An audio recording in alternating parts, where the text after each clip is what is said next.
Welcome to the Daily Plunge. We are in the book of Acts, starting at chapter 12, verse 25, going through chapter 13, verse 12. Now we start off by hearing that Saul and Barnabas and their their student Mark have returned from Jerusalem. And we know that when Peter was sprung from jail, he went to the house of Mark's mother. So who knows? Maybe Saul and Barnabas were there when that happened. And they go back to Antioch, where there's this thriving church that's sending out missionaries, and they're having a time of intense prayer. It says there were prophets and teachers there, and these prophets include Barnabas, Simeon, called Niger, Lucius from Cyrene, Manaen, and Saul. Now, they were worshiping the Lord and fasting. They were in a time of focus, and the Holy Spirit said, "Set aside Barnabas and Saul for work.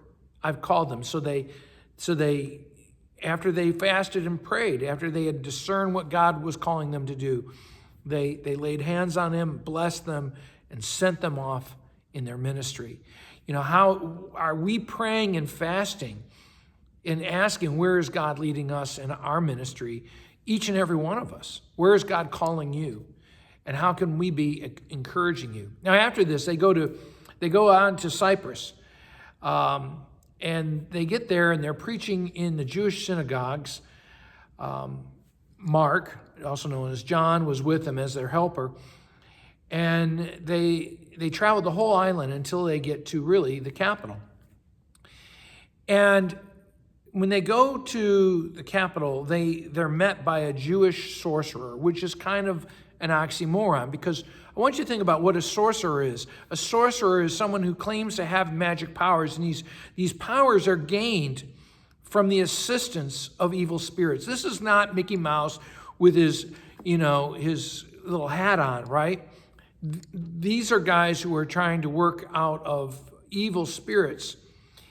And they are speaking with the proconsul, with the leader of this island. And I think about how so often we as Christians seem to think that this world is neutral. This world is not. The Bible is very clear. The world is not neutral.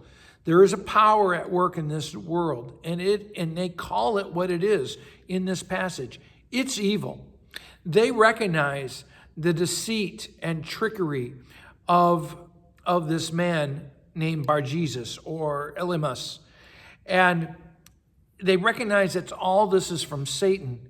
So often the world mocks and humiliates Christians for seeing the evil in this world and calling it what it is. But it is the truth of the matter. And that's what Paul says, is that the wickedness of this world never stops perverting the right ways of God, which means is that wickedness takes the good things that God intends for us and twists them and uses them sideways. And, at the center point of power is this wickedness at work. As Christians, we should be praying for the evil to be exposed for what it is, and for our eyes to be open to see this, and to pray that at the centers of power, that wickedness would be exposed and expelled. This prayer was true in the time of Saul and Barnabas, and it's true today. Thank you, friends. Have a blessed day.